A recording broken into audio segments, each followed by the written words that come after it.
23 April, apa yang harus dipersiapkan oleh Anda untuk menyongsong hari bersejarah bagi bangsa ini?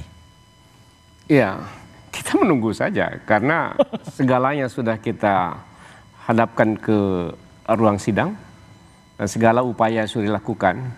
Biarlah hakim dalam suasana puasa ini, suasana lebaran, untuk merenung apa yang mereka lakukan untuk kepentingan bangsa dan negara. Saya kira itu. Dan mewaspadai lebaran itu justru malah. Iya. Kenapa harus diwaspadai? Ya, enggak, maksud saya begini. Jadi dalam suasana akhir Ramadan, suasana lebaran, biarlah mereka untuk berenung. Apa yang harusnya mereka lakukan kepentingan bangsa dan negara. Kalau pemilu seperti pelaksanaan pemilu tahun 2024 ini tidak dikoreksi, maka akan terulang pada masa yang akan datang. Oke. Karena itu disinilah MK mengkoreksi bagi MK untuk meluruskan jalannya demokrasi. Oke, baik, Bang Todung Mulya Lubis. Apa yang Anda kerjakan oleh tim hukum dari Ganjar Mahfud agar asumsi atau frame bahwa terjadi pelanggaran yang terstruktur, sistematis dan masif itu terjadi? Apa yang mau diyakinkan hakim bahwa itu memang betul-betul terjadi sebetulnya? Ya, secara formal menurut hukum acara MK kita hanya punya satu kesempatan, yaitu ketika kita menyampaikan kesimpulan. Nah, kesimpulan itu akan sangat sederhana karena kita sudah menguraikan secara sangat detail pada permohonan PHPU yang kita sampaikan kepada Mahkamah Konstitusi. Misalnya mengenai nepotisme yang menjadi akar dari semua persoalan ini. Nepotisme yang menimbulkan abuse of power terkoordinasi. Nah, turunannya apa? Turunannya itu salah satu bansos tadi, portfolio politik. Turunannya apa? Kriminalisasi kepala desa. Turunannya apa? Itu intimidasi. Kemudian pengangkatan pejabat-pejabat yang ditempatkan di daerah-daerah untuk membantu pemenangan paslon tertentu. Nah, semua ini sudah kita uraikan. Nah, kami berharap ya, menteri yang akan dihadirkan ini akan memberikan insight ya, informasi A1 yang memberikan penguatan kepada Mahkamah Konstitusi, kepada Majelis Hakim. Kami hakul yakin, nah saya setuju dengan Bung Hamdan Zulfa, Majelis Hakim, hakim-hakim yang mulia ini akan menggunakan waktu ini untuk bertanya pada hati kecilnya, hati nuraninya. Dia mau berbuat sesuatu untuk bangsa ini, memperbaiki bangsa ini, untuk sejarah kita masa depan, untuk anak-anak dan cucu-cucu kita masa depan. Nah, saya percaya kesadaran itu ada kalau melihat indikasi-indikasi dan apa yang mereka perbuat selama ini. Paling tidak buat saya yang ikut di sidang pengadilan di Mahkamah Konstitusi, saya merasakan suasana atau environment lingkungan yang tidak seperti yang dulu saya temukan pada Mahkamah Konstitusi. Jadi saya punya alasan untuk percaya bahwa ada breakthrough, ada terobosan. Apakah nanti di tengah-tengah dengan kecewa? Ya, saya tidak ingin kecewa. Oh, tidak. Saya tidak ingin kecewa. Saya punya optimisme. Tapi siap kecewa. Ya, kita sebagai demokrat mesti siap menang dan kalah. Tapi paling tidak saya yakin saya akan menang. Walaupun mungkin menangnya tidak total ya. Oke, baik. Bang Frit Edward Siregar. Jadi apa persiapan dari tim hukum 02 termasuk kesaksian besok itu di sidang mahkamah setelah kesaksian dan bukti-bukti terungkap di persidangan? Ya, sebagai pihak terkait kami tentu saja mendapatkan keuntungan sebagai orang yang paling terakhir merespon. Jadi kami sudah mendengar apa yang disampaikan oleh Paslon 1 dan Paslon 3. Kami bisa melihat di mana kelemahan-kelemahan daripada ahli dan saksi yang disampaikan. Tentu saja itu akan kami respon besok, Bang, dalam ahli dan saksi yang kami sampaikan.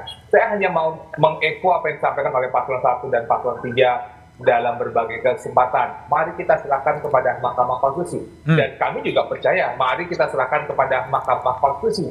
Dan mari kita juga kembali bahwa Undang-Undang Mahkamah Konstitusi dan Undang-Undang Pemilu merupakan implementasi ataupun turunan dari konstitusi kita. Jadi kami tentu saja bersiap dengan apapun jawaban ataupun apapun putusan yang diberikan oleh Mahkamah Konstitusi, dan kami percaya apapun putusan itu akan membawa kita dalam proses demokrasi yang sudah kita lakukan bersama-sama. Oke, baik. Prof Sigit, kalau Prof Sigit dari UGM melihat kesaksian dari 4 menteri pada hari Jumat, itu kan juga pada satu sisi harus setia kepada Presiden Jokowi, ya pada sisi lain juga dihadapkan pada sebuah sidang mahkamah yang mungkin menuntut apa sebenarnya yang terjadi. Ada dilema seperti itu dirasakan Prof Sigit? Ya, saya kira gini Pak Budiman, kita kembali kepada tema atau titel acara ini ya. Ini kan uji nyali. Jadi menurut saya kesaksian dari para pejabat negara yang akan dihadirkan di sidang Mahkamah Konstitusi itu juga merupakan bagian dari uji nyali. Artinya begini Mas Budiman, apakah dengan melihat fenomena yang sekarang ini dari sudut hukum, dari sudut institusi, kita menghadapi situasi di mana ada hipokrisi, ada manipulasi, dan ada distraksi di sisi hukum maupun di sisi kelembagaan. Dan ini bukan hanya menjadi kepedulian dari masyarakat atau warga negara Indonesia, bahkan masyarakat global pun memperhatikan ini. Kita tahu di sidang Komisi HAM PBB, apa yang terjadi di negara kita itu dipertanyakan.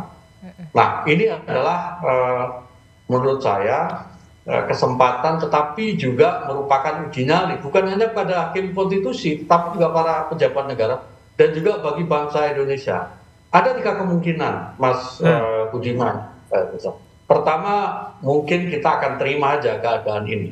Artinya, ya sudahlah, kita terima, kita menyelesaikan. Nggak peduli pada nilai, nggak peduli pada bagaimana amanah konstitusi dan yang kedua adalah, kemungkinan kedua ada pelajaran sejarah, situasi ini suatu saat akan meletus. Akan menjadi situasi kaotik baru. Kalau yang sekarang kita hadapi adalah chaotic legal system, maka ada kemungkinan yang terjadi adalah chaotic yang lebih besar, sebagaimana terjadi tahun 98. Atau yang ketiga adalah kita semua, Mahkamah Konstitusi, para pejabat negara, dan kita semua punya kesempatan atau memanfaatkan kesempatan untuk mencegah ini semua, supaya chaotic yang lebih besar itu tidak terjadi bagi bangsa dan negara ini.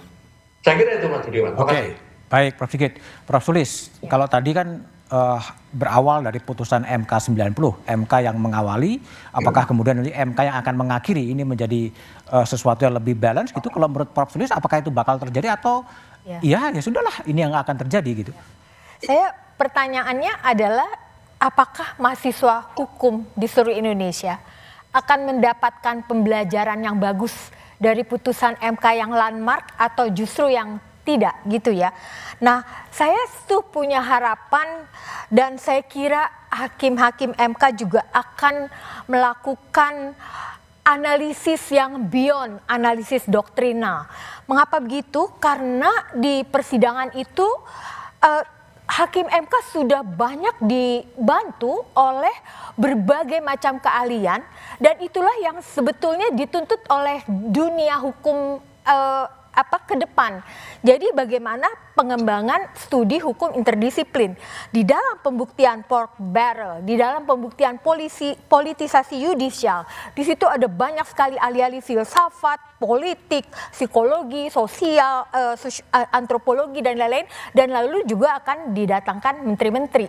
Jadi saya sangat berharap bahwa memang yang akan dihasilkan oleh putusan MK itu betul-betul adalah putusan yang landmark, yang beyond analisis doktrinal, tetapi analisis yang interdisiplin.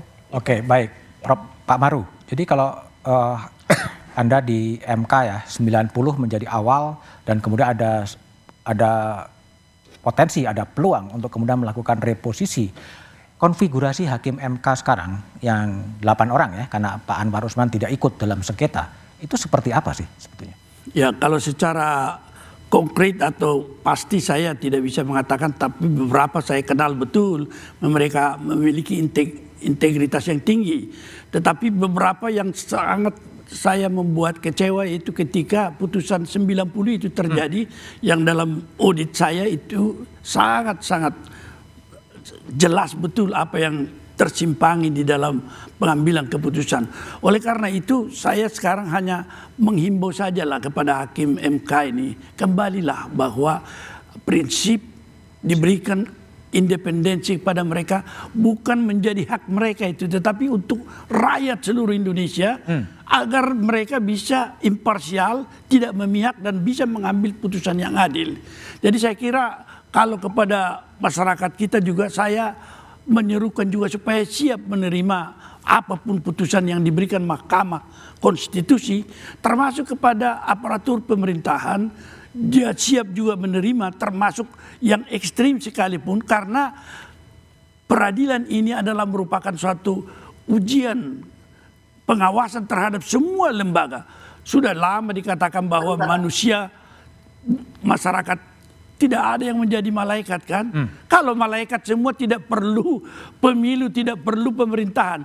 Pejabat juga ini termasuk KPU, Bawaslu yang tadi diserukan oleh mungkin suaranya Pak Fritz itu masih Bawaslu itu, seolah-olah tidak ada yang salah.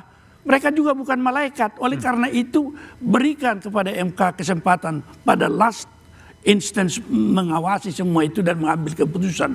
Termasuk juga seruan kita, tentu saja kalau ada putusan MK misalnya yang mengabulkan, apakah dia setengah itu misalnya Gibran didiskualifikasi, semua jangan terkejut. Kita terima dengan biasa dan kita akan melakukan tanpa suatu side effect betul. Tetapi MK sekali lagi saya akan serukan juga impact analysis terhadap putusannya juga harus ditimbang. Nah inilah saya kira yang bisa saya katakan. Harapan saya sih putusan nomor 90 itu saya katakan the fruit of the poisonous tree yang mengalir di sini harus dinetralisir sehingga tidak terjadi apa yang dikatakan oleh Pak Magnis. Kita semua sudah kehilangan etik yang justru membedakan kita dari binatang. Kalau Prof. Maru pernah berada di Mahkamah Konstitusi, dengan suasana kebatinan yang ada sekarang dengan 8 hakim konstitusi, terbuka kemungkinan untuk memerintahkan untuk pemilu itu diulang? Saya kira terbuka. Terbuka dasarnya apa? Ya, apa yang saya katakan tadi, bahwa kalau misalnya bukti-bukti itu, meskipun ada yang melihat, ada yang meleset, ada yang menonjol, tetapi bukti itu ada satu yang belum kita bicarakan. Petunjuk yang merangkaikan semua ini bukti sehingga mencapai satu kesimpulan. Meskipun ada yang meleset, atau ada bukti yang kemudian tidak tepat, atau ada saksi yang mbalelo, itu semua bisa nanti terlihat di dalam kerangka merangkaikan semua alat bukti itu dengan disatukan dengan petunjuk-petunjuk akan sampai kepada kesimpulan. Oke, Zainal Arifin Muhtar, sejauh mana Anda lihat probabilitas dari 8 hakim konstitusi berani mengambil sebuah putusan yang progresif, termasuk untuk memerintahkan untuk pemilihan suara ulang? Kalau pembagian saya tadi terhadap 3 jenis hakim itu, saya terus terang agak pesimis. Kecuali kalau hakim yang progresif, hakim yang baik ini, itu bisa mengambil tempat atau bisa mengambil hati hakim yang berada di tengah itu bisa terjadi perubahan. Karena kalau hakim yang berada di sebelah satunya, saya kira hakim yang memang sudah terafiliasi ya, jadi sulit untuk berharap dia melakukan perubahan gitu. Tapi saya kira kemampuan hakim baik untuk bisa mengambil yang di tengah ini akan menjadi sangat menentukan. Itu yang pertama. Yang kedua, tergantung betul pemahaman para hakim soal makna keadilan pada akhirnya. Sekedar mungkin karena ini akhir Ramadan ya, dan saya kira akan menjelang Idul Fitri, mereka harusnya ingat bahwa yang namanya keadilan itu dalam hadis Rasulullah itu ya jadi semacam pancangnya langit dan bumi, itu kan tiang pancangnya langit dan bumi. Jadi betapa pentingnya yang namanya keadilan itu. Kalau itu bisa tegak, betapa pentingnya itu tegak. Karena kalau tidak dia seakan-akan meruntuhkan pancang bumi dan langit itu. Nah, tapi ada satu hal yang paling penting, Mas BDM, saya kira yang harus kita ingat semua. Republik ini tidak selesai di tanggal 22 April. Republik ini tidak selesai di tanggal 20 Oktober dipelantikan. Republik ini akan terus berjalan. Maka saya kira kita semua harus membangkitkan kesadaran kolektif bersama untuk terus melanjutkan yang namanya kritis. Mau menang atau mau kalah di putusan tanggal 22 April, semangat kritis, semangat untuk menegakkan demokrasi itu harus tetap dilakukan. Karena ya seperti yang sering saya bilang, demokrasi itu bukan tidak kenal kekalahan, tapi demokrasi itu tidak kenal lelah untuk melakukan perjuangan. Maka saya kira menjadi penting untuk kita semua mencamkan bahwa membela demokrasi itu bukan sprint, tapi sebuah proses maraton. Jadi dia tidak berakhir di tanggal 22 April, atau kemudian berakhir di 20 Oktober, tapi seharusnya terus-menerus dipakai bahkan sampai 2029, bahkan pasca 2029 ke depan. Oke, itu konsekuensinya adalah masyarakat sipilnya tidak tertidur ya. Thank you Uceng, Prof. Sigit, Bang Frits, Bang Hamdan, Prof. Sulis, dan Pak Maru, dan Bang Todung Mulya Lubis telah bergabung di satu meja The Forum. Kontroversi pemilu presiden 2024 diawali putusan kontroversial dari Mahkamah Konstitusi yang cacat etik. Sengketa pemilu presiden 2024 adalah kesempatan sekaligus momentum bagi MK